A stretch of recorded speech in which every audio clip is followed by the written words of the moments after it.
सामान्य गणित में हम प्राकृतिक संख्याओं के प्रश्न हल करते थे, जैसे 23 जमा 5। इन संख्याओं की हमें अच्छी जानकारी है और हम ये सवाल भी हल कर सकते हैं। ये होगा 28, जैसे ये है 2 गुणा 7 या ये है 3 भाग 4। इन सभी प्रश्नों की संख्याओं का हमें ज्ञान है। जैसे ही हम बीज गणित की दुनिया में प्रवेश करते हैं, इसका कुछ ज्ञान आपको पहले से है, तब हमारा परिचय होता है चरांकों से, वेरिएबल्स। शब्द चर का अर्थ है ऐसी कोई वस्तु जो बदल सकती हो। व्यंजकों में उनका मान बदल सकता है। जैसे उदाहरण के लिए यदि मैं यहां लिखूं, मैं एक व्यंजक लिखता हूं x जमा 5, x जमा 5, ये एक व्यंजक यानी एक्सप्रेशन है। इसका मान कुछ भी हो सकता है जो निर्भर करता है x के मान पर। यदि x बराबर 1 है, x इज इक्वल टू 1, तब देन x प्लस 5, ये एक्सप्रेशन जो यहां लिखा है, ये बराबर होगा going to be equal to 1, क्योंकि x का मान 1 है। तो ये होगा 1 जमा 5, तो x जमा 5 बराबर होगा 6 के। यदि x बराबर है x इज इक्वल टू -7, ऋणात्मक 7, तब x जमा 5 बराबर होगा, अब x है ऋणात्मक 7, तो ये होगा -7 प्लस 5, जो होगा ऋणात्मक 2। तो देखा आपने, x एक चरांक है, वेरिएबल है, और इसका मान विषय वस्तु के हिसाब से बदल सकता है। जैसे यहां पर ये एक्सप्रेशन से संबंधित है, इनका संबंध इक्वेशन यानी समीकरण से भी है। यहां ये जानना जरूरी है कि व्यंजक और समीकरण में क्या अंतर है।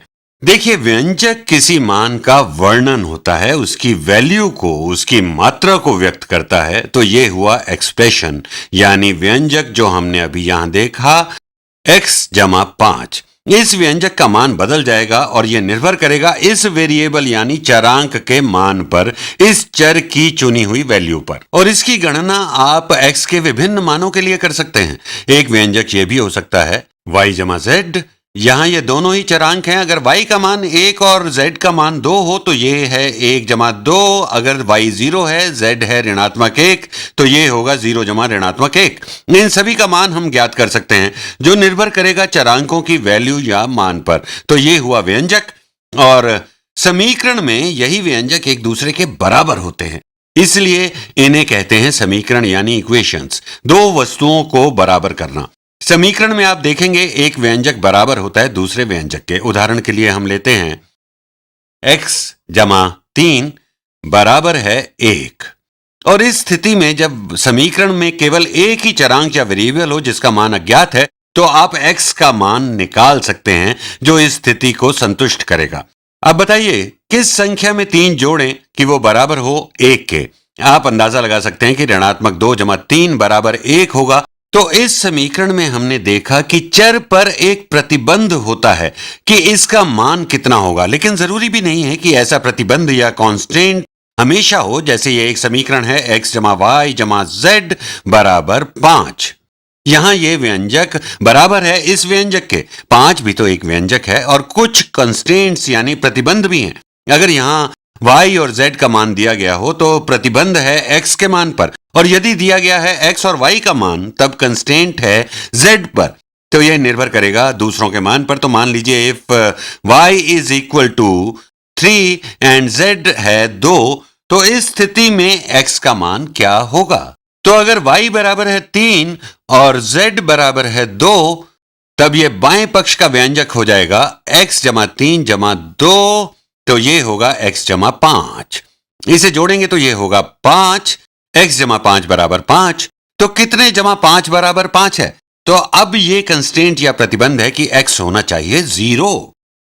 तो महत्वपूर्ण बात जो शायद आपने भी महसूस की होगी कि एक्सप्रेशन और इक्वेशन में दो व्यंजक बराबर होते हैं। महत्वपूर्ण यह है कि चरांक का मान प्रश्न की स्थिति पर निर्भर करता है, जो बदल भी सकता है। और अच्छी तरह समझने के लिए कुछ एक्सप्रेशंस का मान ज्ञात करते हैं जिनमें चरांक के भिन्न भिन्न मान हैं। उदाहरण के लिए यदि ये व्यंजक लें, एक्सप्रेशन है कि व्यंजक लेते हैं x की घात y, x to the y power.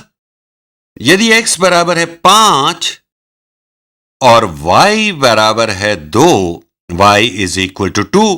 तो ये हमारा व्यंजक मान निकालने के लिए कुछ इस प्रकार का हो जाएगा। x के स्थान पर हम लिखेंगे 5 और y के स्थान पर 2 लिखेंगे, यानी ये होगा 5 टू द सेकेंड पावर, जिसका मान बराबर होगा 25 के। अगर हम ये वैल्यूज बदल दें, मान लीजिए x को हम अब लेते हैं, दूसरा रंग लेता हूं। If we say x is equal to, x बराबर है ऋणात्मक 2 और y बराबर है 3, y इज इक्वल टू 3, तब इस व्यंजक का मान होगा, इसको इवेल्युएट करते हैं, मान ज्ञात करते हैं इसका, ऋणात्मक 2 हमने इसे x के स्थान पर लिख दिया है और y है यहां 3, तो ऋणात्मक 2 की तीसरी घात, -2 to the third power, -2 times -2 times -2 जो होता है -8, ऋणात्मक 2 गुणा ऋणात्मक 2 हुआ धनात्मक 4 गुणा ऋणात्मक 2 ऋणात्मक 8। तो आपने देखा कि व्यंजक का मान चरांकों के मान पर निर्भर करता है। हम इससे जटिल व्यंजक भी ले सकते हैं, हम ऐसा व्यंजक भी ले सकते हैं जैसे square root of x plus y minus x, इस तरह का एक्सप्रेशन। यदि x यहां बराबर है 1, x इज इक्वल टू 1 और y बराबर है 8, y इज इक्वल टू 8। इस स्थिति में इस व्यंजक का मान क्या होगा? जहां भी x है वहां लिखेंगे हम 1, तो यहां लिखते हैं 1, यहां भी 1 लिखेंगे, और जहां भी y है वहां हम लिखेंगे 8।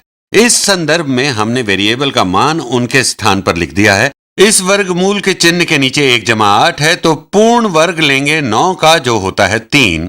तो ये सरल हो गया। इस संदर्भ में हमने चरांकों के स्थान पर दिए गए मान लिखे, ये भाग सरल होकर मिला 3, 1 जमा 8 9, इसका वर्गमूल 3, और फिर ये हुआ 3 घटा 1 जो बराबर है 2 के।